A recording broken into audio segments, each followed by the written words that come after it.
కలుగునుగా కానీ ప్రార్థిస్తున్నాం. అద్భుతమైన సహాయము కృపను ప్రభు మా అందరికి అనుగ్రహించమని మీ చేతులకు అప్పగించుకుంటూ మా ప్రభువును రక్షకుడైన యేసుక్రీస్తు నామములో ప్రార్థించి పొంది ఉన్నాము తండ్రి. ఆమేన్ ఆమేన్. హల్లెలూయా. అందరు గట్టిగా చెప్దాం హల్లెలూయా. రైట్,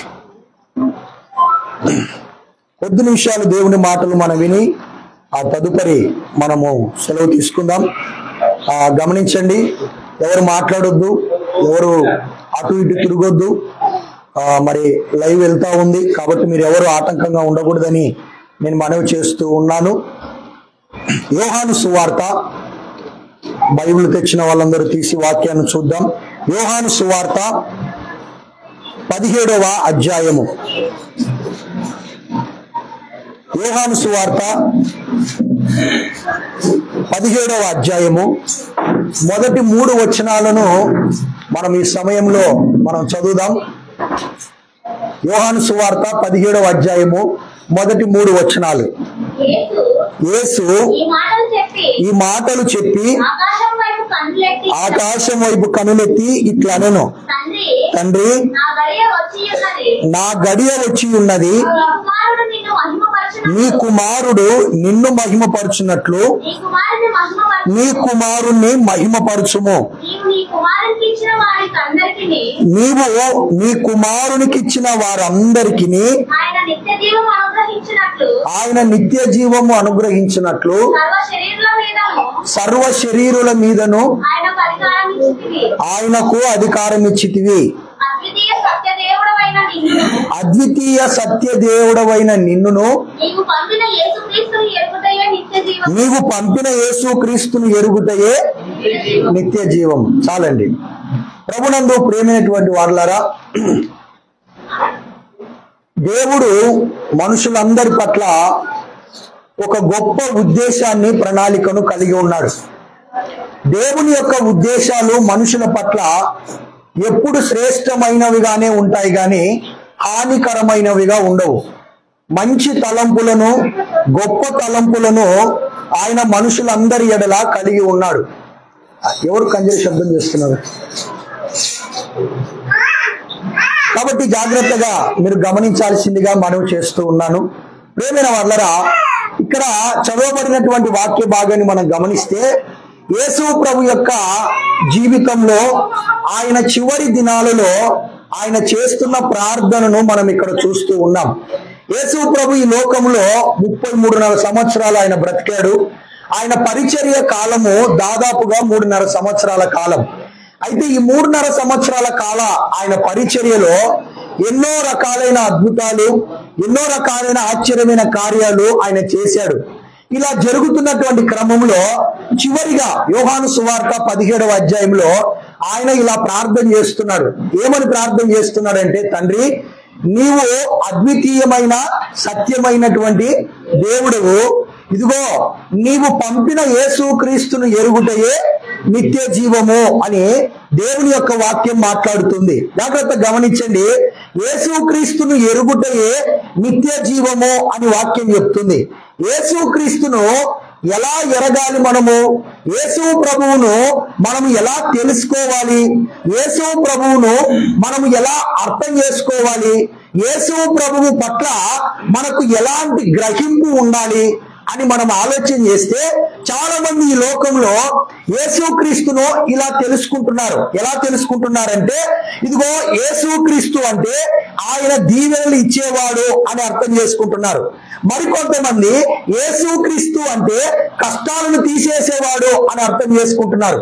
మరికొంతమంది యేసుక్రీస్తు అంటే అప్పులను తీర్చేవాడు అని అర్థం చేసుకుంటున్నారు. మరికొంతమంది యేసుక్రీస్తు అంటే ఇదిగో మాకున్నటువంటి రోగాలను పోగొట్టేవాడు అని అర్థం చేసుకుంటున్నారు. ఇంకొంతమంది యేసుక్రీస్తు అంటే ఇదిగో మాకు దీవెనలు, ఆశీర్వాదాలు అనుగ్రహించేవాడు, మాకున్న అప్పులు తీర్చేవాడు, మాకున్న రోగాలు తీర్చేవాడు, లేకుంటే మాకు సంతానం లేకుంటే మాకు సంతానం ఇచ్చేవాడు అని ఇలా రకరకాలుగా యేసుక్రీస్తును అర్థము చేసుకుంటున్నటువంటి వారు ఈ లోకంలో చాలా మంది ఉన్నారు.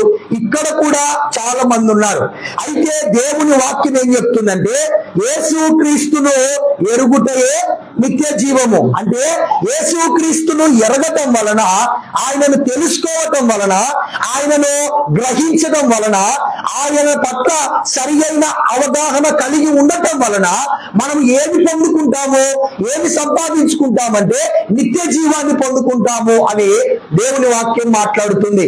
కాబట్టి ఈ రాత్రి ఈ ప్రత్యేకమైన సమయంలో దేవుడు ఏం మాట్లాడుతున్నాడంటే యేసుక్రీస్తు ప్రభువును నువ్వు ఎలా అర్థం చేసుకోవాలి. ఇప్పుడు ఎలా అర్థం చేసుకుంటున్నావు?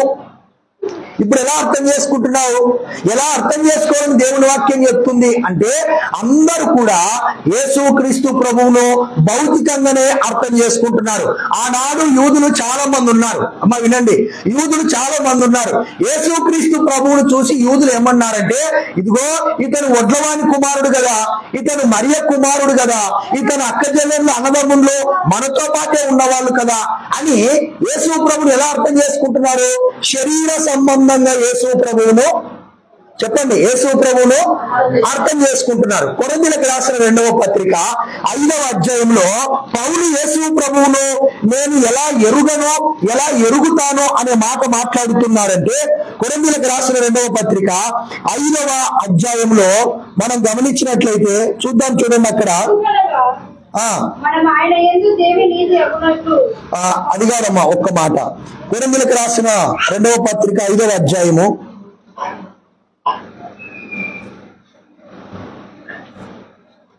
16వ వచనం చూడండి. 5వ అధ్యాయం 16వ వచనం. కావున ఇక మీదట మేము శరీర రీతిగా ఎవరిని ఎరుగము, మేము క్రీస్తును శరీర రీతిగా ఎరిగి ఉండినను ఇక మీదట ఆయనను అలాగూ ఎరుగము. వింటున్నారా? అర్థమవుతుందా? పౌలు ఏమంటున్నాడంటే క్రీస్తును శరీర రీతిగా మేము ఎరుగుదాము. ఎందుకంటే ఆయన కూడా ఒక యూదుడు. అయితే ఇక మీద నుంచి మేము క్రీస్తుని శరీర రీతిగా ఎరుగము, ఆయనను శరీర రీతిగా చూడము, ఆయనను శరీర రీతిగా అర్థం చేసుకోము, ఆయనను శరీర రీతిగా గ్రహించము. ఎందుకంటే ఆయనను అర్థము చేసుకునే విధానము వేరే ఉంది, ఆయనను గ్రహించే విధానము వేరే ఉంది, ఆయనను తెలుసుకునే విధానము వేరే ఉంది.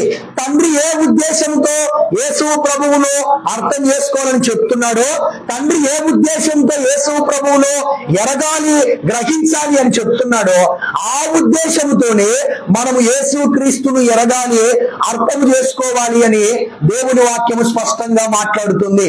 కాబట్టి ఇంకొక వాక్యాన్ని చూద్దాం, చూడండి. యోహాను సువార్త 1వ అధ్యాయము 10వ వచనం 11వ వచనాన్ని మనం చూద్దాం. యోహాను సువార్త 1వ అధ్యాయము 10-11 వచనాలలో ఇలా రాయబడి ఉంది. ఆయన లోకములో ఉండెను, లోకము ఆయనను లోకము ఆయన మూలముగా కలిగెను, కానీ తెలుసుకోలేదు. లోకం ఏం చేయలేదంట? ఆయనను తెలుసుకోలేదు. అమ్మ చెప్పండి, లోకం ఏం చేయలేదంట? ఆయనను తెలుసుకోలేదు. 11వ వచనం చదువమ్మా. ఆయన తన స్వకీయులు అనబడే యూదుల దగ్గరకు వచ్చాడు. ఆయన స్వకీయులు ఆయనను అంగీకరించలేదు. గమనిస్తున్నారా? జాగ్రత్తగా మీరు అర్థం చేసుకోండి. లోకము ఆయనను ఏం చేయలేదంట? తెలుసుకోలేదంట. లోకము ఆయనను ఏం చేయలేదంట? లోకము ఆయనను ఎరుగలేదు అని దేవుని వాక్యము స్పష్టంగా సెలవిస్తుంది. కాబట్టి ప్రభునందు ప్రేమైనటువంటి దేవుని బిడ్డలారా, ఇక్కడ మనం బాగా అర్థం చేసుకోవాలి. యేసు ప్రభువును నువ్వు శరీర రీతిగా అర్థం చేసుకోకూడదు, భౌతికమైన విషయాలను బట్టి అర్థం చేసుకోకూడదు. యేసు ప్రభువును నువ్వు ఆత్మ సంబంధంగా అర్థం చేసుకోవాలా. తండ్రి ఎలా అర్థం చేసుకోమని చెప్తున్నాడో మనము అలా అర్థం చేసుకోవడానికి మనము ప్రయత్నము చేయాలా. మీరు కూడా కూర్చోండి. కాబట్టి కొద్ది నిమిషాలు జాగ్రత్తగా మీరందరూ వాక్యం వినాలి. అయితే ప్రేమైన వాళ్ళరా, ఒక 3 విషయాలు త్వరగా మీ ఎదుటకి నేను తీసుకొచ్చి త్వరగా ఈ వాక్యాన్ని ముగిస్తాను. యేసుక్రీస్తును ఎరుగుటయే నిత్య జీవం అని వాక్యం చెప్తుంది. యేసుక్రీస్తును ఎలా ఎరగాలా? ఇదిగో లోకం ఎరిగినట్టనా? కాదు. ఇప్పుడు మనుషులు ఎరుగుతున్నట్టనా? కాదు. ఎలా ఎరగాలంటే తండ్రి ఎలా ఎరగమని చెప్తున్నాడో మనము కూడా యేసుక్రీస్తును అలా ఎరగాల. ఆయన దీవెనిచ్చేవాడు, ఆయన రోగాన్ని పోగొట్టేవాడు, సంతానం ఇచ్చేవాడు, లేకుంటే ఆయన కార్యాలు చేసేవాడు, ఇవన్నీ చేస్తాడు. కానీ వీటన్నిటికంటే ముఖ్యంగా ఇది కాకుండా ఆయనను ఎరగాల్సిన పద్ధతి ఒకటి ఉంది, ఆయనను తెలుసుకోవాల్సిన పద్ధతి ఒకటి ఉంది, ఆయనను గ్రహించాల్సినటువంటి పద్ధతి ఒకటి ఉంది. ఆ పద్ధతిలో యేసుక్రీస్తు ప్రభువును ఈ రాత్రి మనం నేర్చుకోవడానికి మనం ప్రయత్నం చేద్దాం. మొదటగా చూడండి, యేసుక్రీస్తు ప్రభువును ఎరుగుటయే నిత్య జీవం అంటున్నాడు. యేసుక్రీస్తును ఎలా ఎరగాలి అంటే మొట్టమొదటిగా నంబర్ 1, యేసుక్రీస్తే శాశ్వతమైన బలి అని ఎరగాలి. బాగా అర్థం చేసుకోండి. యేసుక్రీస్తు ప్రభువే నా పాపములకు శాశ్వతమైన బలి అని ఎరగాలి. ఎంతమంది ఇలా ఎరుగుతున్నారు? ఎవరు ఇలా యేసు ప్రభువును తెలుసుకోవటం లేదు, ఎవరు ఇలా యేసు ప్రభువును చూడటం లేదు. యేసు ప్రభువుని ఎంతవరకున్నా కష్టాలు వచ్చినప్పుడు, బాధలు వచ్చినప్పుడు, ఇబ్బందులు వచ్చినప్పుడు ప్రభువుకు ప్రార్థన చేయడము, చర్చికి వెళ్ళడము, ఒక 100 రూపాయలు కానుకలు ఇవ్వడము, అంతకంటే ఇంకా కష్టం వస్తే పాస్టర్ దగ్గరకు వచ్చి ఏడవడము, ప్రార్థన చేయించుకొని పోవడము, ఇంతవరకే తెలుసు. గాని వాక్యం ఏం చెప్తుందంటే యేసుక్రీస్తును నువ్వు ఎలా ఎరగాలంటే, ఇదిగో ఆయన నా పాపములకు శాశ్వతమైన బలిగా అర్పించబడ్డాడు, ఆయన నా పాపముల కొరకు నిత్యమైన బలిగా అర్పించబడ్డాడు, ఆయన బలి శాశ్వతంగా నా పాపములను క్షమించింది, ఆయన బలి శాశ్వతంగా నన్ను పాపము నుంచి విమోచించింది అనే సత్యాన్ని తెలుసుకోవాలి అని దేవుడు చెప్తున్నాడు. చూద్దాం, చూడండి. హెబ్రీయులకు రాసిన పత్రిక 10వ అధ్యాయము, హెబ్రీయులకు రాసిన పత్రిక మొదటగా 9వ అధ్యాయము 22వ వచనం ఒకసారి చూడండి. 9వ అధ్యాయం 22వ వచనం. మరియు ధర్మశాస్త్ర ప్రకారము సమస్త వస్తువులను రక్తము చేత శుద్ధి చేయబడుననియు, ఆ మాట గమనించండి, రక్తము చిందింపకుండా పాప క్షమాపణ కలగదనియు సామాన్యముగా చెప్పవచ్చు. అమ్మ వింటున్నారా? పాప క్షమాపణ కలగాలంటే ఏం జరగాల? రక్తం చిందించబడాల. అమ్మ వింటున్నారా? ఇప్పుడు నేను అడిగే ప్రశ్నకు మీరు కరెక్ట్ సమాధానం చెప్తే దాని అర్థం ఏంటో తెలుసా? మీరు వాక్యాన్ని వింటున్నారని అర్థం. నేను అడిగే ప్రశ్నకు మీరు సమాధానం చెప్పకపోతే వాక్యం వినటం లేదు అని అర్థం. జాగ్రత్తగా గమనించండి, దాన్ని కదిలించొద్దు నాన్న, జాగ్రత్తగా గమనించండి. ఇప్పుడు చెప్పండి, పాప క్షమాపణ కలగాలంటే ఏం జరగాల? రక్తము చిందించబడాల. రక్తము చిందించబడకుండా ఏం జరగదు? పాప క్షమాపణ కలగదు, జరగదు. పాత నిబంధనలో పాప క్షమాపణ కలగాలంటే ఒక మార్గం ఉంది. ఆ మార్గం ఏంటంటే అది కూడా తాత్కాలికమైనటువంటి మార్గం, అది శాశ్వతమైన మార్గము కాదు.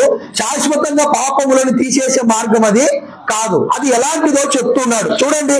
అదే హెబ్రీయులకు రాసిన పత్రిక 10వ అధ్యాయము 4వ వచనం ఒకసారి చూడండి. హెబ్రీయులకు రాసిన పత్రిక 10వ అధ్యాయము 4వ వచనము. ఏలయనగా ఎడ్ల యొక్కయు మేకల యొక్కయు రక్తము పాపములను తీసివేయుట అసాధ్యము. వింటున్నారామా? హల్లెలూయా. వింటున్నారా? ఎడ్ల యొక్కయు మేకల యొక్కయు రక్తము పాపములను తీసివేయుట అసాధ్యము. మరి పాపములను తీసివేయలేనప్పుడు బలులు ఎందుకు ఇవ్వబడ్డాయి? బలులు ఎందుకు అర్పించబడుతున్నాయి? పాపములను తీసివేయలేనప్పుడు పాప క్షమాపణ కొరకు బలులు ఎందుకు అర్పిస్తున్నారు అనంటే జాగ్రత్తగా గమనించండి. పాత నిబంధనలో చెప్పబడిన ప్రతి బలి కూడా అది యేసు ప్రభు యొక్క బలికి సాదృశ్యంగా ఉంది, యేసు ప్రభు బలికి సూచనగా ఉంది, యేసు ప్రభు బలికి ముంగుర్తుగా ఉంది అనే సత్యము మనం మర్చిపోకూడదు. ఇదిగో హెబ్రీ 9:22 ప్రకారము రక్తము చిందించకుండా పాప క్షమాపణ కలగదని చెప్తుంది. ఆ తర్వాత 14 ప్రకారము ఎడ్ల రక్తం గాని మేకల రక్తం గాని పాపములను తీసివేయుట అసాధ్యము అని వాక్యం చెప్తుంది. అందుకే తండ్రి అయిన దేవుడు యేసుక్రీస్తుని ఈ లోకానికి ఎందుకు పంపాడు తెలుసా? ధర్మశాస్త్ర సంబంధమైన బలులకు ముగింపు పలికి ఒక శాశ్వతమైన నిరంతరమైన సదాకాలము ఉండే బలిని మనుషులందరి కొరకు దేవుడు సిద్ధం చేశాడు. ఆ బలి ఎవరో కాదు, ఆ గొర్రెపిల్ల ఎవరో కాదు, మన ప్రభు అయిన యేసుక్రీస్తే. అందుకే యేసుక్రీస్తులో నువ్వు ఎలా ఎరగాలి అంటే, నా పాపముల కొరకు చనిపోయాడు ఆయన, శాశ్వతమైన బలిగా ఆయన నా కొరకు అర్పించబడ్డాడు అనే సత్యాన్ని మనము ఎరగాలి అని దేవుడు కోరుకుంటున్నాడు. ఇలా ఎవరు అర్థం చేసుకోవటం లేదు. ఇదిగో ఆయనే నా శాశ్వతమైన బలి, ఆయనే నా నిత్యమైన విమోచన, ఆయన ద్వారానే నాకు పాప క్షమాపణ సంపూర్ణంగా కలిగింది అనే సత్యము ఎవరు అర్థం చేసుకోవటం లేదు, సరిగా ఎవరు బోధించటం లేదు. ఏమని బోధిస్తున్నారు తెలుసా? నీకు రోగం ఉందా? అయితే మా చర్చికి రండి. నీకు బాధ ఉందా? అయితే మా చర్చికి రండి. ఒకడు టచ్ అంటాడు, ఒకడు అదంటాడు, ఒకడు ఇదంటాడు. రకరకాలుగా క్రైస్తవ సమాజాన్ని భ్రష్టు పట్టిస్తున్నాడు. ఆస్తులు సంపాదించుకోవడానికి ప్రయత్నం చేస్తున్నారు. చర్చీలు కట్టుకొని పెద్ద పెద్ద గుంపులు ఉంటే ఎక్కువగా కానుకలు వస్తాయి, దానివల్ల మేము స్థిరపడొచ్చు అనే ఉద్దేశంతో నేటి సంఘాలలో జరుగుతున్నటువంటి అబద్ధ బోధలన్నిటినీ మనము గుర్తుపట్టాలి. ఎప్పుడు గుర్తుపట్టావు? ఎప్పుడు నేర్చుకుంటావు? ఎప్పుడు అర్థం చేసుకుంటావు? యేసుక్రీస్తు ప్రభువును నువ్వు సరిగా ఎరిగినప్పుడు, యేసుక్రీస్తు ప్రభువును సరిగా ఎరిగినప్పుడు, అర్థం చేసుకున్నప్పుడు, గ్రహింపు వచ్చినప్పుడు, అప్పుడు నువ్వు వీటన్నిటిని నువ్వు అర్థం చేసుకోగలిగిన ఆ స్పృహను, జ్ఞానాన్ని దేవుడు నీకు ఇస్తాడు అనేది నువ్వు మర్చిపోకూడదు. కాబట్టి ప్రేమైన వాళ్ళరా, యేసుక్రీస్తు ప్రభువు బలి ఎలాంటి బలి అంట? శాశ్వతమైన బలి. ఎలాంటి బలమా? శాశ్వతమైనటువంటి బలి. చదవండి, హెబ్రీయులకు రాసిన పత్రిక 10వ అధ్యాయము 10వ వచనం చదవండి. 10 యేసుక్రీస్తు యొక్క శరీరము ఎన్నిసార్లమ్మా? అందరు చెప్పండి, ఎన్నిసార్లమ్మా? ఒక్కసారి అర్పింపబడటం చేత. అర్పించబడటం అంటే చచ్చిపోవటం. అర్పించబడటం అంటే చచ్చిపోవటం. యేసుక్రీస్తు ప్రభువు ఒక్కసారి చనిపోవటం చేత ఆ చిత్తమును బట్టి మనము పరిశుద్ధపరచబడి ఉన్నాము. అమ్మా వింటున్నారా? పరిశుద్ధత ఎట్లా వస్తుందమ్మా? నేనేం చెప్పాను? నేను అడిగే సమాధానానికి మీరు కరెక్ట్ ఆన్సర్ చెప్తే వాక్యము వింటున్నట్ట, లేదంటే వాక్యము విననట్ట. వాక్యం వింటున్నారా లేదా మీరు? పరిశుద్ధత ఎట్లా వస్తుంది మనకు? యేసుక్రీస్తు ప్రభువు మన కొరకు బలి అర్పించబడటం ద్వారా. మీకు అర్థమవుతుందా? ఆయనే నా శాశ్వతమైన బలి అంటే దాని అర్థం ఏంటి తెలుసా? ఇదిగో ఆ బలి ద్వారా నిన్ను పాపము నుంచి దేవుడు విడిపించి, పాపము నుండి నిన్ను తీసేసి, పాపము నుంచి నిన్ను ప్రత్యేకపరిచి నీకేమిస్తున్నాడు తెలుసా? పరిశుద్ధతనిస్తున్నాడు. హోలీనెస్ అంటాము. ఈ పరిశుద్ధత దేవునికి అనుకూలమైనది. ఈ పరిశుద్ధత మనుషులకు ఇవ్వటము దేవుని చిత్తము. ఈ పరిశుద్ధత మనుషులకు అనుగ్రహించడము దేవుని చిత్తము. ఎవరి ద్వారా అనుగ్రహిస్తున్నాడు? యేసుక్రీస్తు ప్రభు యొక్క బలియాగము ద్వారా దేవుడు పరిశుద్ధతను మనందరికీ అనుగ్రహిస్తున్నాడు. అందుకే ఆయన శరీరం ఒక్కసారి అర్పించబడటం వలన ఆ చిత్తమును బట్టి మనం ఏమయ్యామో? పరిశుద్ధ పరచబడి ఉన్నాము అంటున్నాడు. 14వ వచనం చదవమ్మా. 10:14. ఎన్ని అర్పణలమ్మా? ధర్మశాస్త్ర ప్రకారం ఎన్ని అర్పణలు జరుగుతున్నాయి? చాలా అర్పణలు జరుగుతున్నాయి. రోజు జరిగేటివి ఉన్నాయి, వారానికి జరిగేటివి ఉన్నాయి, నెలకు జరిగేటివి ఉన్నాయి, సంవత్సరానికి జరిగేటివి ఉన్నాయి, పూటకు జరిగే అర్పణలు కూడా ఉన్నాయి. అయితే ఒక్క అర్పణ చేత పరిశుద్ధపరచబడు వారిని సదాకాలమునకు సంపూర్ణులుగా చేసి ఉన్నారు. ఎవరి ద్వారా? యేసుక్రీస్తు ప్రభు అనే బలి ద్వారా. ఏమొచ్చిందంట? పరిశుద్ధత వచ్చింది. సదాకాలానికి ఏం చేశాడంటే దేవుడు?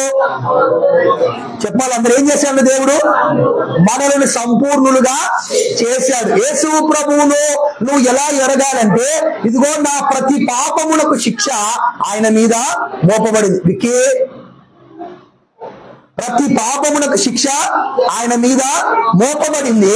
ఆయనే నా శాశ్వతమైన బలి, ఆయనే నా పరిశుద్ధత, ఆయన అర్పించుకున్న అర్పణ ద్వారా నాకు సదాకాలానికి నేను ఏమయ్యాను? సంపూర్ణుడిగా నేను ఏమయ్యాను? సదాకాలానికి సంపూర్ణుడిగా నేను మార్చబడ్డాను అని చెప్తున్నాడు. చూడండి ఇంకొక మాట ప్రియమైన వాళ్ళారా, హెబ్రీయులకు రాసిన పత్రిక 9వ అధ్యాయము 11వ వచనం ఒకసారి చూడండి. 9వ అధ్యాయం 11వ వచనం. అయితే వచ్చి కాదమ్మా సరిగ్గా లేదు, తానే నిత్యమైన విమోచన సంపాదించి. ఎవరు సంపాదించారమ్మా? వినండి ఒక మాట. పరిశుద్ధత ఎవరు సంపాదించారు? యేసు ప్రభు. సంపూర్ణత ఎవరు సంపాదించారు? యేసు ప్రభు. బలి అర్పణ ద్వారా రక్షణ ఎవరు సంపాదించారు? యేసు ప్రభు. ఈ అర్పణ ఎలాంటిది? నిత్యమైనటువంటి విమోచన. ఎలాంటిది? నిత్యమైనటువంటి విమోచన. కాబట్టి యేసుక్రీస్తు ప్రభువును నువ్వు ఏమని ఎరగాల, ఏమని అర్థం చేసుకోవాలంటే, యేసు ప్రభువే నా పాపములకు శాశ్వతమైన బలి. నా పాపములకు ఆయనే శాశ్వతమైన బలి అని మనము అర్థం చేసుకోవాలా, మనము ఎరగాల, మనం గ్రహించాలా. అమ్మా, ఈ లోకపరమైన దీవెనలు నీకు ఎప్పుడు ఉపయోగపడితే కొన్నాళ్ళేమో, అవి కూడా తాత్కాలికమే. కానీ రేపు పొద్దున నువ్వు చనిపోయిన తరువాత దేవుని రాకడలో, దేవుని తీర్పులో నువ్వు నేను నిలబడినప్పుడు దేవుడు ఒక మాట అడుగుతాడు, మిమ్మల్ని ఎందుకు నేను పరలోకం తీసుకోవాలని అడుగుతాడు. దేవుడు ఏమడుగుతాడు? ఎందుకు అడుగుతాడు? ఏమడుగుతాడు? స్పందన ఎన్ని గంటనేమని అడుగుతాడా? ఏమడుగుతాడు? మిమ్మల్ని ఎందుకు పరలోకం ఇవ్వాలనే ప్రశ్నకు మీ దగ్గర ఏం సమాధానం ఉంది?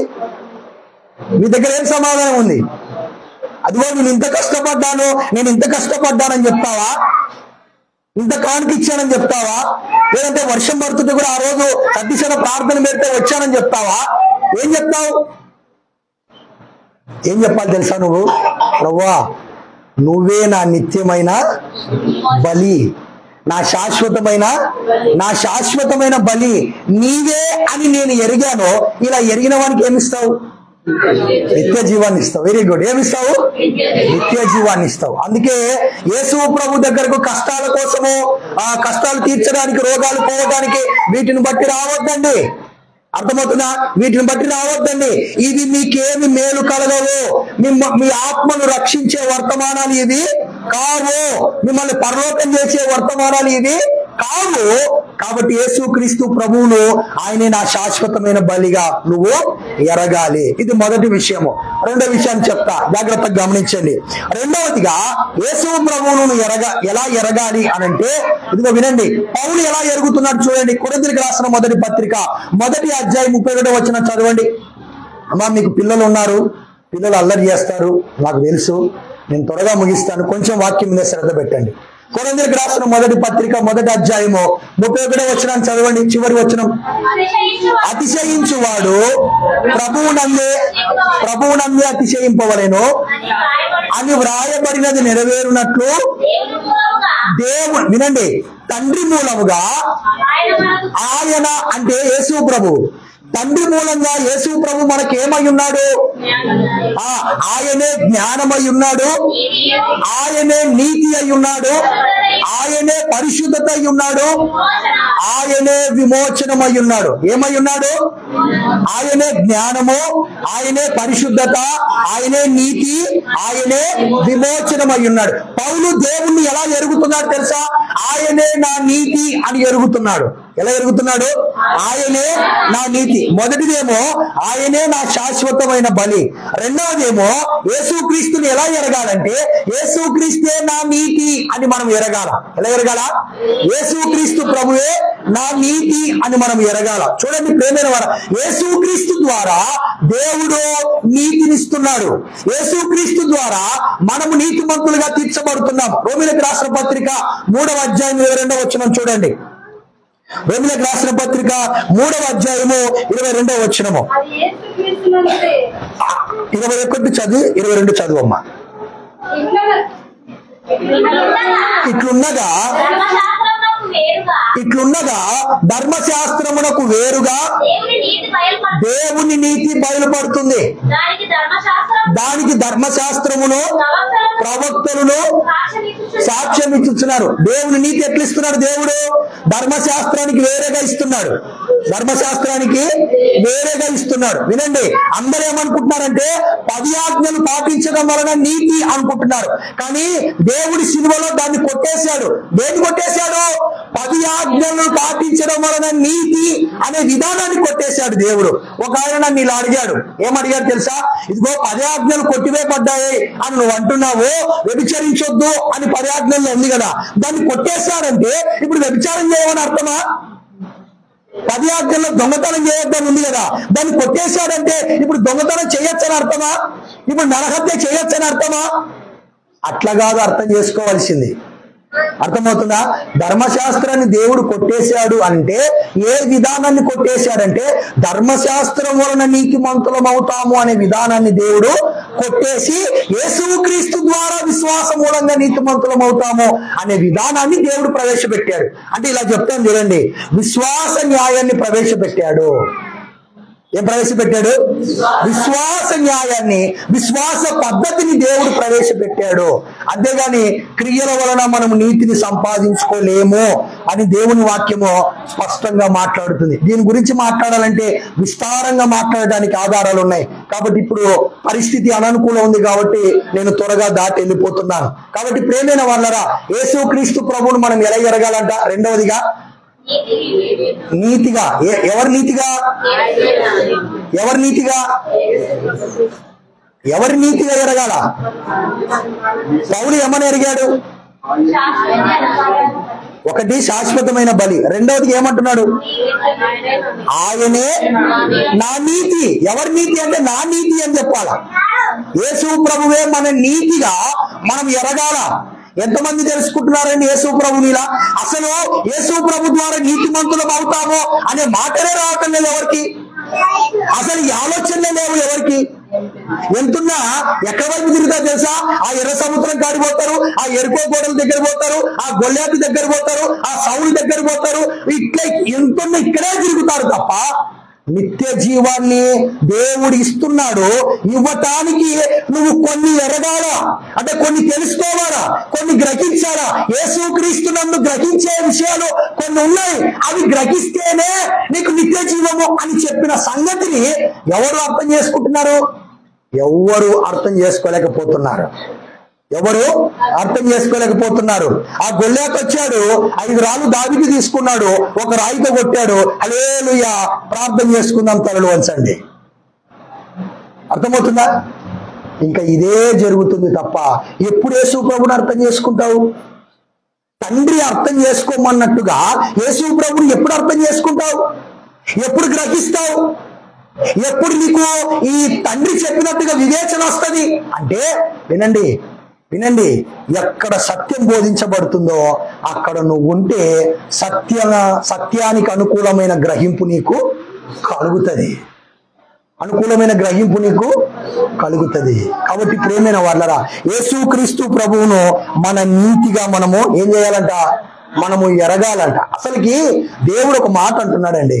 ఒక మాట చూడండి, యెషయా గ్రంథము 54వ అధ్యాయం 17వ వచనాన్ని చూస్తారా? యెషయా గ్రంథము 54:17. ఈ వచనము అందరికీ తెలుసండి. ఈ వచనం అందరికీ తెలుసు. కానీ ఈ వచనము చివరి వరకు చదవరు. ఈ వచనాన్ని కొంతవరకే చదువుతారు. యెషయా 54:17 చివరి వచనం.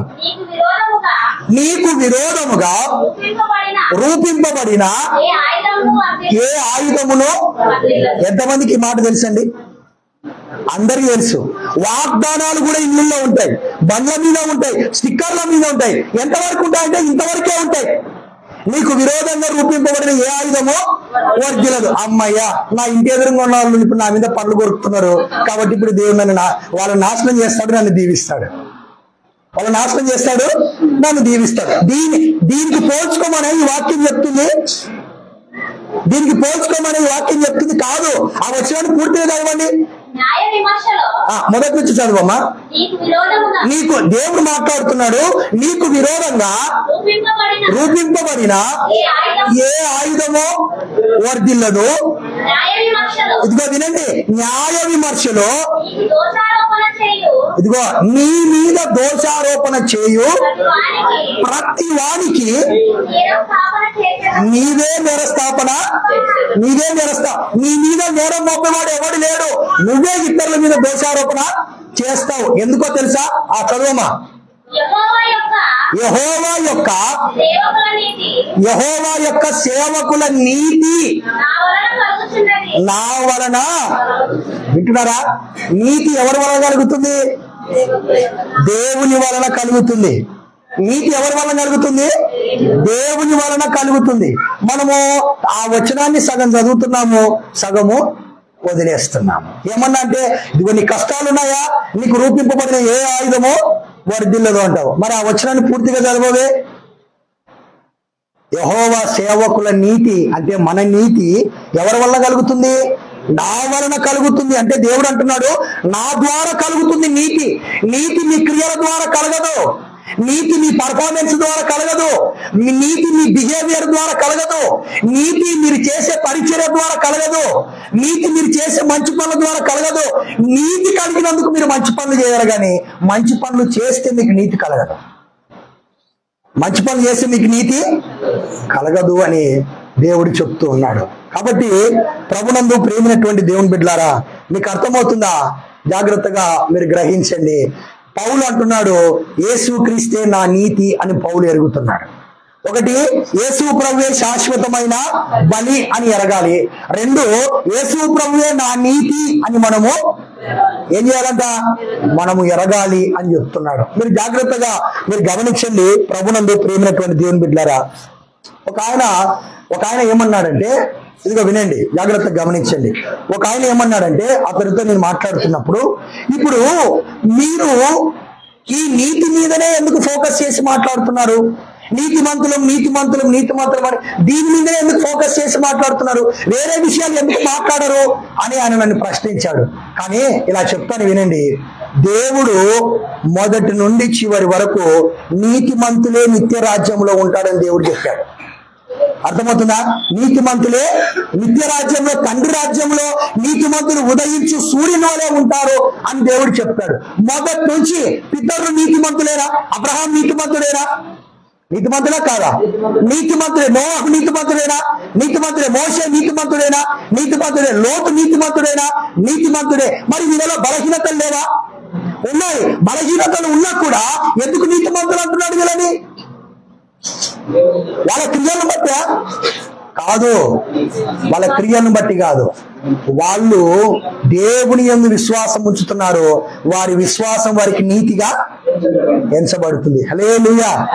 వారి విశ్వాసం వారికి నీతిగా ఎంచబడుతుంది. అందుకే నీతిమంతులమైనందుకు నీతి క్రియలు చేయాలని దేవుడు చెప్తున్నాడు, కానీ నీతి క్రియలు చేస్తే నీతిమంతులము కాదని దేవుడు చెప్తున్నాడు. అందుకే నీతిమంతులము దేవుని ద్వారా నీతిమంతులం అవుతాము. ఇప్పుడు విశ్వాసం ద్వారా నీతిమంతులం కాకుండా నా క్రియల ద్వారా నీతిమంతులం అవ్వాలని ప్రయత్నం చేస్తే ఇంకా ఎక్కువగా పాపం చేస్తాం, ఇంకా ఎక్కువగా పాపం చేస్తాం. క్రియల ద్వారా, ధర్మశాస్త్రం ద్వారా ఎవడైతే నేను రక్షించబడటానికి ధర్మశాస్త్రాన్ని పట్టుకుంటాడో వాడు ఇంకా ఎక్కువగా పాపం చేస్తాడు. ఎందుకంటే ధర్మశాస్త్రం ద్వారా పాపము అధికమైతేనే గాని పాపము తక్కువ కాదు. ఎందుకంటే ధర్మశాస్త్రము పాపాన్ని చూపెడుతుంది కానీ పాపాన్ని తీసేయలేదు. అందుకే దేవుడు ఏమంటున్నాడంటే, యేసుక్రీస్తుని ఎరగండి. ఏమని ఎరగాల? నేను మీ కొరకు ఆయనను ఇచ్చాను, ఆయన మీ కొరకు చనిపోయాడు, మీ పాపను తన మీద వేసుకున్నాడు, ఆయన నీతిని మీకు ఇస్తున్నాడు. కాబట్టి మీరు ఏం ఎరగాల? యేసుక్రీస్తువే నా నీతి అని మీరు ఎరగాల. అట్లా ఎరగండి అని చెప్తున్నాడు. ఎంతమంది ఎరగారండి అట్లా? ఏమండి, ఒక ప్రశ్న అడుగుతున్నా మిమ్మల్ని, ఎంతమంది ఎరిగారు అట్లా? ఎవ్వరూ ఎరగలేదు, ఎవరికి గ్రహింపు లేదు. అక్కడక్కడ కొంతమందికి ఉంది కానీ ఎక్కువ శాతం మందికి ఎవరికి గ్రహింపు లేదు. ఎందుకంటే అవి మాతో ఆడైతే అన్నా మాకేం కావాలా? రేపు ఏం వారము? సోమవారం రేపు మేము పొదుపు కట్టాలా లేకుంటే స్పందన కట్టాలా, మాకు ఆ డబ్బులు ఎట్లా కావాలా అనేది కావాలి కానీ మాకు ఇది ఎందుకన్నా అని మీరు అనొచ్చేమో. అర్థమవుతుందా? సోమవారం సోమవారం స్పందన కట్టాలి అన్న బుగులు, ఆ బుగులు ఉన్న నీకు నేను చచ్చిపోతే నిజంగా పరలోకానికి పోతానా పోనా అనే బుగులు ఉందా నీకేమన్నా? ఏం లేదు. అర్థమవుతుందా? ఏం లేదు. స్పందన కట్టకపోతే 10 మంది వచ్చి ఇంటికాడికి వచ్చి తిడతారు, అయ్యో ఇక్కడ పరువు పోతుంది అనే ఈ బుగులు ఉంది. కానీ నీకు క్రీస్తు న్యాయపీఠం ఎదుట నేను తల ఉంచుకొని సిగ్గుపడాల్సి వస్తుంది ఎక్కడ అనే ఈ బుగులుందా? ఎవరికి ఉండదు.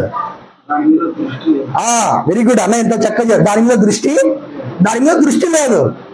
ఎన్ని తగ్గాయి, మళ్ళీ నెక్స్ట్ లోన్ ఎంత వస్తుంది, మళ్ళీ ఎన్ని తగ్గాయి, మళ్ళీ గ్రూప్కి ఎంత వస్తుంది, ఇవే ఉంటాయి తప్ప ఇంకా మిగతావి ఏది కూడా ఉండవు. మీరు నవ్వద్దండి, మా ఏరియాలో కూడా ఇదే ఉంటుంది, మా ఇంట్లో కూడా ఇదే మాట్లాడుకుంటుంటారు. అర్థమవుతుందా? కాబట్టి మీరు జాగ్రత్తగా మీరు గమనించాలి ప్రియమైన వాళ్ళరా. అందుకే నేను అంటున్నాను, భౌతిక సంబంధమైన ఆశీర్వాదాల కొరకు యేసు ప్రభు దగ్గరికి నువ్వు రావద్దు. యేసు ప్రభు దగ్గరికి రావద్దు. నువ్వు ఎందుకు రావాలా? ఏమి ఎరిగి రావాలంటే ఆయనే నా శాశ్వతమైన బలి, ఆయనే నాకు నీతి అని ఎరిగి ఆయనను అంగీకరించాలా, ఆయనను తెలుసుకోవాలని దేవుడు చెప్తూ ఉన్నాడు. ముగిస్తున్నాను, కొంచెము ముఖాలు మారిపోతున్నాయి, ముగించేస్తున్నాను. మూడవది చెప్తాను, జాగ్రత్తగా గమనించండి. మొదటి విషయం ఏంటమ్మా? యేసు క్రీస్తే నా శాశ్వతమైన బలి. రెండో విషయం ఏంటి? యేసు క్రీస్తే నా నీతి. మూడోది ఏంటంటే యేసు క్రీస్తే నా నిత్య జీవం అని నమ్మాలి. రెండు మూల వాక్యానికి రండి. యోహాను సువార్త 17వ అధ్యాయము 2వ వచనంలో అక్కడే రాయబడింది, చదవండి. మూల వాక్యానికి రండి. యోహాను సువార్త 17వ అధ్యాయము, యోహాను సువార్త 17వ అధ్యాయం 2వ వచనం చదువుతారా? నీవు నీ కుమారునికి ఇచ్చిన మహిమపరచునట్లు నీ కుమారుణ్ణి మహిమపరచుము. ఆ మాట గమనించండి. నీవు నీ కుమారునికి ఇచ్చిన వారందరికీ ఆయన నిత్య జీవము అనుగ్రహించు. నిత్య జీవం ఎవరు అనుగ్రహిస్తారు? హల్లెలూయా. చూసారా ఎంత బలంగా పోది పనిచేస్తున్నాడు. వీళ్ళకి సత్యం అర్థమైతే బోధిస్తున్నాడు. వీళ్ళకి సత్యం అర్థమైతే వీళ్ళు నరకాన్ని తప్పించుకుంటారు. కాబట్టి ఎట్లనైనా సత్యం అర్థం చేయకూడదని ఎన్ని ఆటంకాలు ఎదురవుతున్నాయో ఒకసారి బాగా మీరు గమనించండి.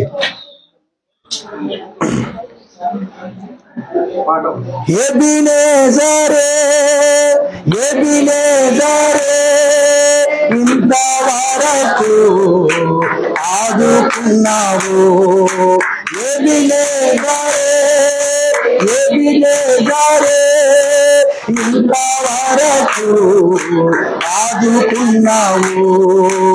ఇంతవరకు ఆదుకున్నావు.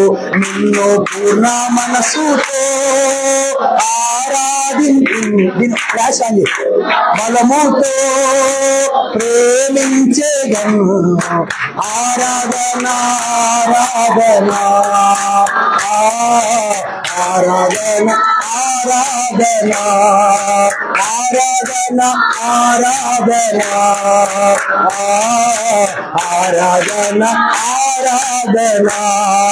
ప్రేమించేదను. అధికముగా ఆరాధించు, ఆసక్తితో ప్రేమించేదను. అధికముగా ఆరాధించు, ఆసక్తితో పూర్ణ మనసుతో ఆరాధించు. పూర్ణ బలముతో ప్రేమించేదను. ఆరాధన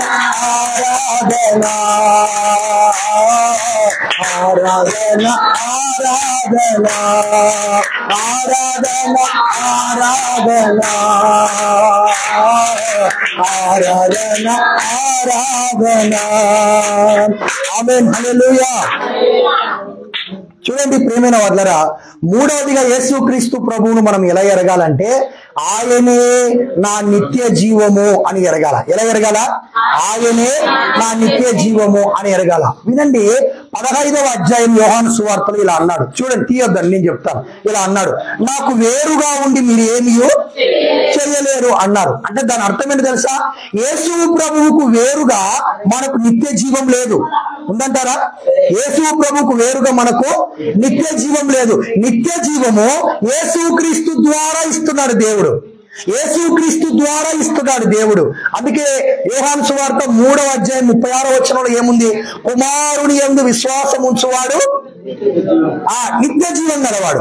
కుమారుని యందు విశ్వాసం ఉంచువాడు నిత్య జీవం గలవాడు. కుమారునికి విధేయుడు కానివాడు జీవమును చూడడు గాని దేవుని ఉగ్రత వాని మీద నిలిచి ఉండు. అంటే ఎవరైతే కుమారుడు అనబడే యేసుక్రీస్తునందు విశ్వాసం ఉంచుతున్నారో, ఆయనను అంగీకరిస్తున్నారో, ఆయనే నా నిత్య జీవము అని ఎవరైతే ఎరుగుతున్నారో వారు నిత్య జీవానికి పాత్రులు అని దేవుని వాక్యం చెప్తుంది. ఒక మాట చదువుదాం. యోహాను రాసిన మొదటి పత్రిక 1వ అధ్యాయం చూడండి. యోహాను రాసిన మొదటి పత్రిక 1వ అధ్యాయము 2వ వచనం చూడండి. ఆ జీవము ప్రత్యక్షమాయను. వినండి ఆ మాట, తండ్రి యొద్ద నుండి. వింటున్నారా అమ్మా? వింటున్నారా? కొద్ది నిమిషాలు, ఒక్క 5 నిమిషాలు 10 నిమిషాలు ముగించేస్తా. అపోస్తలుడైన యోహాను ఏమంటున్నాడంటే, చూడండి ఇక్కడ చూడండి ఏమంటున్నాడంటే, మరలా చదువు. ఆ జీవము ప్రత్యక్షమాయను. ఇదిగో వినండి, తండ్రి యొద్ద ఉండి మాకు ప్రత్యక్షమైన. ఎవరి గురించి మాట్లాడుతున్నాడండి? యేసు ప్రభు గురించి మాట్లాడుతున్నాడు. యేసు ప్రభు ఏమంటున్నాడు? యోహాను నిత్య జీవము అంటున్నాడు. ఏమంటున్నాడు? నిత్య జీవము అంటున్నాడు. 5వ అధ్యాయం చూడండి. అదే యోహాను రాసిన మొదటి పత్రిక 5వ అధ్యాయము 20వ వచనం చూడండి. 5వ అధ్యాయం 20వ వచనం. మనము సత్యవంతుడైన వానిని ఎరుగవలెనని దేవుని కుమారుడు వచ్చి. ఎవరి కుమారుడు? యేసు ప్రభువే. దేవుని కుమారుడైన యేసు ప్రభు వచ్చి మనకు వివేకం అనుగ్రహించి ఉన్నాడని ఎరుగుదుము. జాగ్రత్త గమనించండి ప్రభునందు ప్రియమైన వాళ్ళరా, ఆయనే నిత్య జీవము అని దేవుని వాక్యం మాట్లాడుతుంది. ఏమైనాడంటే యేసు ప్రభు ఏమైనాడంట? ఆయనే నిత్య జీవం అయి ఉన్నాడు. మీరు చాలా మంది ఏమనుకుంటున్నారంటే, ఇలా చెప్తాను చూడండి, అసలు పరలోకం పోవటము అది మన వల్ల కాని పని. పరలోకం ఎవరు పోతారంటే ఎవరో గొప్పలు పోతారు. ఎవరు పోతారు? ఎవరో గొప్పలు పోతారు. ఇంకెక్కటోళ్ళు పోతారు? ఎవరో ఎక్కువగా మంచోళ్ళు పోతారు అని మనం అనుకుంటున్నాం. ఇవన్నీ చిన్నపిల్లల మాటలు. అర్థమవుతుందా? ఇవన్నీ చిన్నపిల్లల మాటలు. దేవుడు ఏమంటున్నాడంటే ప్రతి ఒక్కరికి నిత్య జీవాన్ని దేవుడు వాగ్దానం చేశాడు. నిత్య జీవాన్ని ఎట్లిస్తున్నాడు దేవుడు? ఉచితంగా ఇస్తున్నాడు. ఎట్లిస్తున్నాడు? ఉచితంగా ఇస్తున్నాడు. ఒక బాగా అర్థం చేసుకోండి. పరలోకాన్ని దేవుడు ఎట్లిస్తానన్నాడంటే వాగ్దాన రూపంలో ఇస్తా అంటున్నాడు. నేను ఒక వాగ్దానం చేస్తున్నా. ఏంటా వాగ్దానం అంటే నిత్య జీవాన్ని ఇస్తాననే వాగ్దానం నేను చేస్తున్నా. ఈ వాగ్దానం ఎవరు నమ్ముతారో వాళ్ళు ఏమవుతారు? పరలోకానికి వారసులు అవుతారు. చదువుతారా మాటను కూడా? యోహాను రాసిన మొదటి పత్రిక చదవండి. 2వ అధ్యాయం 25వ వచనమా? 1 యోహాను 2:25. రైట్, చదవండి. నిత్య జీవము అనుగ్రహించును అనున్నదియే ఆయన తానే మనకు చేసిన వాగ్దానం. మనము చేయమన్నామా వాగ్దానము? ఆయన్నే చేశాడా? ఆయన్నే చేశాడు. మనల్ని ప్రేమించి ఆయన్నే చేశాడు. ఏం వాగ్దానం చేశాడు? ఇదిగో నిత్య జీవాన్ని నేను మీకు ఇస్తానని వాగ్దానం చేశాడు. ఎవరైతే ఈ వాగ్దానాన్ని నమ్ముతారో, విశ్వసిస్తారో వాళ్ళు దేనికి వారసులైనారు? పరలోకానికి వారసులు. దేనికి అర్హులైనారు? పరలోకానికి అర్హులైనారు. ఇక్కడ వినండి, పరలోకం పోవటానికి మనం ఇక్కడ జీవించడం లేదు. పరలోకానికి చెందిన వాళ్ళం కాబట్టి మనం ఇక్కడ జీవిస్తున్నాం. ఈ తేడా అర్థం చేసుకోండి. ఇక్కడ నువ్వు ఎందుకు జీవిస్తున్నావు? పరలోకం పోవటానికే? అంటే ఇక్కడ జీవించే జీవితాన్ని బట్టి పరలోకం ఇస్తా అంటున్నాడా దేవుడు? లేదు. నువ్వు క్రీస్తును నమ్మి విశ్వసించి ఏమయ్యావు? రక్షించబడ్డావు, పరలోకానికి వారసుడు అయ్యావు. ఇప్పుడు పరలోక సంబంధమైన వ్యక్తివి కాబట్టి ఇక్కడ ఈ లోకంలో అలాగే నువ్వు జీవించాలా. ఇక్కడ జీవించడానికి మనం ఉన్నాం. ఏ జీవితాన్ని? పరలోక జీవితాన్ని ఇక్కడ జీవించడానికి మనం ఉన్నాము. కాబట్టి ఈ సంగతులన్నీ మనం అర్థం చేసుకోవాలా. అర్థమవుతా? 3 విషయాలు చెప్పాను. యేసు క్రీస్తుని మనం ఎరగాల. ఎలా ఎరగాల? నంబర్ 1, ఆయనే శాశ్వతమైన బలిగా ఎరగాల. నంబర్ 2, ఆయనే నా నీతిగా ఎరగాల. నంబర్ 3, ఆయనే నా నిత్య జీవము అని ఈ 3 విధాలుగా యేసు క్రీస్తు ప్రభువుని మనము ఎరగాల అని చెప్తున్నాడు. మీకు ఒక మాట చెప్పమంటారా? దేవుడు ఒక మాట అన్నాడు. ఏమన్నాడు తెలుసా? రోమిలకు రాసిన పత్రిక 8వ అధ్యాయము చూడండి. ఒక్క మాట చెప్పి ముగించేస్తాను. 8వ అధ్యాయం, రోమ పత్రిక 8వ అధ్యాయము 32వ వచనం. 8వ అధ్యాయం 32వ వచనం. తన సొంత కుమారుణ్ణి అనుగ్రహించుటకు వెనుక తీయక. ఎవరిని ఇచ్చాడంట? దేవుడు సొంత కుమారుని ఇచ్చాడంటే ఏమిచ్చాడు? యేసుక్రీస్తుని ఇచ్చాడు. ఇప్పుడు వర్తమానానికి అనుకూలంగా చెప్పండి. నిత్య జీవాన్ని ఇచ్చాడు, నీతినిచ్చాడు, శాశ్వతమైన బలినిచ్చాడు. మరలా అడుగుతున్నా చెప్పండి.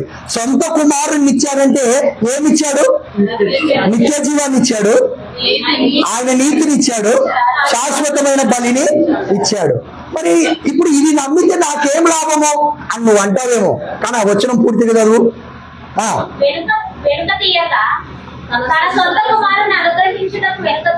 వెనుక తీయక మన అందరి కొరకు ఇప్పుడు యేసు ప్రభువుని ఇచ్చిన వాడు యేసు ప్రభువుతో పాటు, ఇదిగో వింటున్నారా, ఇక్కడ మనకు సమస్తమును ప్రశ్న వేస్తున్నాడు పౌలు.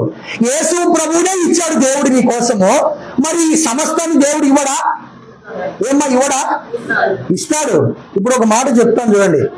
మీరు ఒకరికి ఒక 10 సార్లు అప్పిప్పించారు, 11వసారి లేదన్నారు. 10 సార్లు అప్పిప్పించారు, 11వసారి లేదన్నారు. మీరు ఏమవుతారు? మంచోళ్ళు అవుతారా, చెడ్డలు అవుతారా? చెడ్డలు అవుతారు. 10 సార్లు చేసిన మంచి ఎక్కడ పోయింది? గాలికి కొట్టుకుపోయింది. 11వసారి లేదన్నావు చూసినావా? అదే చెడ్డలుగా చేస్తుంది. కానీ దేవుడు అట్లా కాదు. దేవుడు అట్లా కాదు. మీకు అసలు మీరు ఊహించని గొప్ప గిఫ్ట్ ఏంటంటే యేసు ప్రభువే.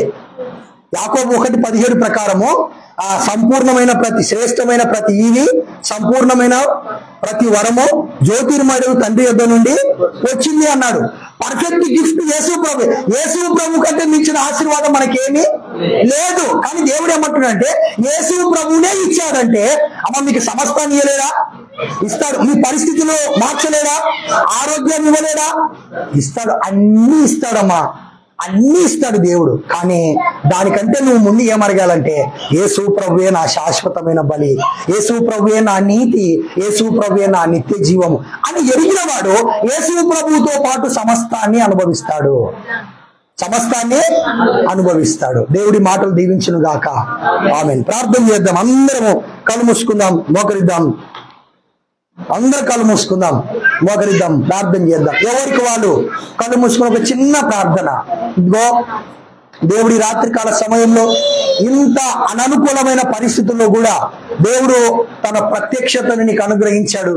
తన వర్తమానాన్ని దేవుడు నీ దగ్గరకు తీసుకొని వచ్చాడు.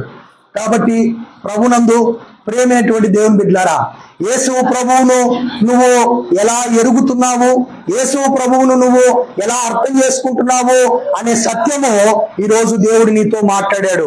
ఇదిగో నీకు ఇబ్బందులు ఉన్నాయి, నీకు ఆటంకాలు ఉన్నాయి, నీకు వ్యతిరేకతలు ఉన్నాయి. వీటిని బట్టి కాదు యేసు ప్రభు దగ్గరికి రావాల్సింది. ఇదిగో యేసు ప్రభువే నా శాశ్వతమైన బలి అని నమ్మి యేసు ప్రభు దగ్గరికి రావాలి. యేసు ప్రభువే నా నీతి అని నమ్మి యేసు ప్రభు దగ్గరికి రావాలి. యేసు ప్రభువే నాకు నిత్య జీవము అని నమ్మి యేసు ప్రభు దగ్గరికి రావాలి అని తండ్రి కోరుకుంటున్నాడు. ఇదే తండ్రి చిత్తము నీ జీవితంలో, ఇదే తండ్రి ఉద్దేశము నీ ఎడల. కాబట్టి ప్రభునందు ప్రేమైనటువంటి వాళ్ళరా, మీరు ఒక్కసారి ఆలోచన చేయాల్సిందిగా మనవి చేస్తూ ఉన్నాను. నువ్వు ఇంతవరకు యేసు ప్రభువును ఎలా అర్థం చేసుకున్నావో నాకు తెలియదు, కానీ ఈ రోజు నుంచైనా, ఈ సమయం నుంచైనా, ఇక మీదటి నుంచైనా, ఈ వర్తమానం ద్వారా దేవుడు నీతో మాట్లాడినప్పటి నుంచైనా నువ్వు యేసు ప్రభువును తండ్రి అర్థం చేసుకోమన్నట్లుగా అర్థం చేసుకోవటానికి నువ్వు గ్రహించాలా. ఆ కోణంలో యేసు ప్రభువును నువ్వు చూడాలి అని మనము చేస్తూ ఉన్నాను. ప్రార్థన చేద్దాం. పరిశుద్ధుడా, పరలోకమందున మా తండ్రి, నీకు స్తోత్రాలు చెల్లిస్తున్నాం. దయగల దేవా, కృపగల యేసయ్యా, నీకు స్తోత్రాలు చెల్లిస్తున్నాం. ఈ వర్షంలో, ఈ అననుకూలమైన పరిస్థితిలో కూడా మీరు మీ వాక్యం ద్వారా చేరి వచ్చిన అందరితో ప్రభువా మీరు మాట్లాడినందుకు నీకు స్తోత్రాలు చెల్లిస్తున్నాం నాయన. మీరు జ్ఞాపకం చేసుకోండి. ఇక్కడ వాక్యం విన్న ప్రతి వ్యక్తిని మీరు దీవించండి. యేసు క్రీస్తు నామములో ఈ రోజు నుంచి యేసు ప్రభువును ఇదిగో తండ్రి గ్రహించమని చెప్పినట్లుగా అందరూ గ్రహించడానికి మీరు సహాయం చేయండి. ఆయనే శాశ్వతమైన బలి అని, ఆయనే నా నీతి అని, ఆయనే నాకు నిత్య జీవం అని ప్రభువా ప్రతి ఒక్కరూ అర్థం చేసుకోగలిగిన కృప, సహాయము ప్రభువా మీరు దయచేయమని ప్రార్థన చేస్తూ, ఇక్కడ చేరి వచ్చిన ప్రతి ఒక్కరిని, వీరిని, వీరి కుటుంబాలను మీరు దీవించమని మీ చేతులకు అప్పగిస్తూ, వారి అవసరాలు తీర్చమని మీ చేతులకు అప్పగించుకుంటూ, మా ప్రభువును, మా రక్షకుడైన యేసుక్రీస్తు నామములో ప్రార్థించి పొంది ఉన్నాము తండ్రి. ఆమేన్. తండ్రి అయిన దేవుని యొక్క ప్రేమయు, కుమారుడైన క్రీస్తు ప్రభు యొక్క కృపయు, పరిశుద్ధాత్మ దేవుని సన్నిధి సమాధానం ఇక్కడ చేరి వచ్చిన మనకును, మన పరిచర్యకును దేవుడు సదాకాలం తోడయుండి నడిపించి దీవించును గాక. ఆమేన్. హల్లెలూయా. అన్న మీ అందరికి వందనాలు. అట్టలా